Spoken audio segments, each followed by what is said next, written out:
தயிர் வடை வந்து எப்படி செய்யறதுன்னு பார்க்கலாம். ஒன்றும் கிடையாது, ரொம்ப சிம்பிள் இது. ஸோ தயிர் வந்து எடுத்திருக்கேன். ஸோ தயிர் வந்து பார்த்திங்கன்னா 1/4 லிட்டர் தயிர் வந்து எடுத்தேன்.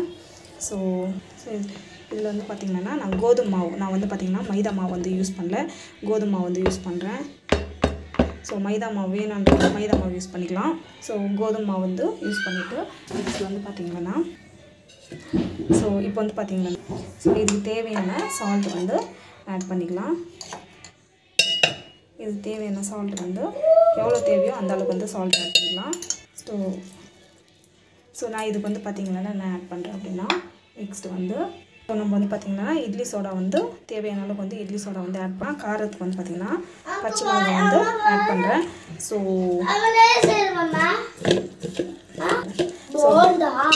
இது வந்து பார்த்திங்கன்னா நம்ம வந்து மிக்ஸ் பண்ணிட்டு வரைக்கும் ஒரு 10 to 15 மினிட்ஸ் வரைக்கும் வைக்கணும். இது வந்து பார்த்திங்கன்னா ஒரு 1 hour வரைக்கும் வச்சுன்னா ரொம்ப நல்லாயிருக்கும் டேஸ்ட்டு. அப்படியே வச்சுட்டு அப்புறமா லாஸ்ட்டில் வந்து ஒரு 1/2 hour பொறுத்து வந்து போண்டா போட்டுக்கோங்க, சூப்பராக வரும். 1/2 hour அப்புறமா நம்மளுக்கு வந்து பார்த்திங்கன்னா மாவு வந்து இந்த கன்சிஸ்டன்சியில் வந்து இருக்கும். சூப்பராக வந்துச்சு, சூப்பராக வந்து ரெடி ஆகிடுச்சு. இன்னொரு தடவை வந்து இது மாதிரி வந்து பிழிஞ்சு விட்டுக்கோங்க. ஸோ எண்ணெய் வந்து காஞ்சி நிற்க வந்து பார்த்திங்கன்னா எண்ணெய் வந்து காஞ்சி நிற்குது. ஸோ இந்த ஸ்டேஜில் வந்து ஆட் பண்ணிக்கலாம்.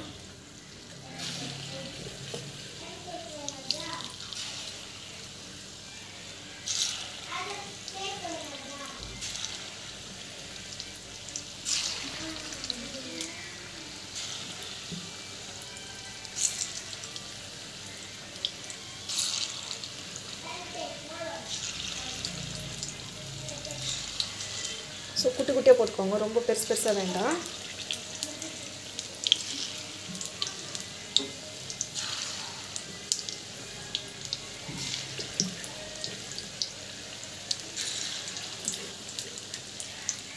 ஸோ இந்த மாதிரி வந்து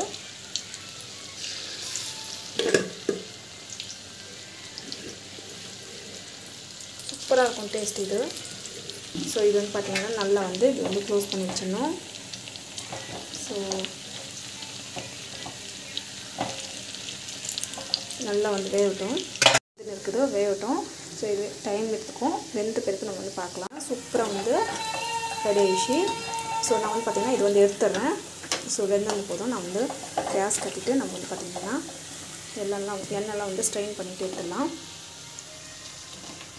நமக்கு வந்து சூப்பராக வந்து போண்டா வந்து ரெடி ஆகிடுச்சு. வீட்டில் ட்ரை பண்ணுங்கள், சூப்பராக இருக்கும்.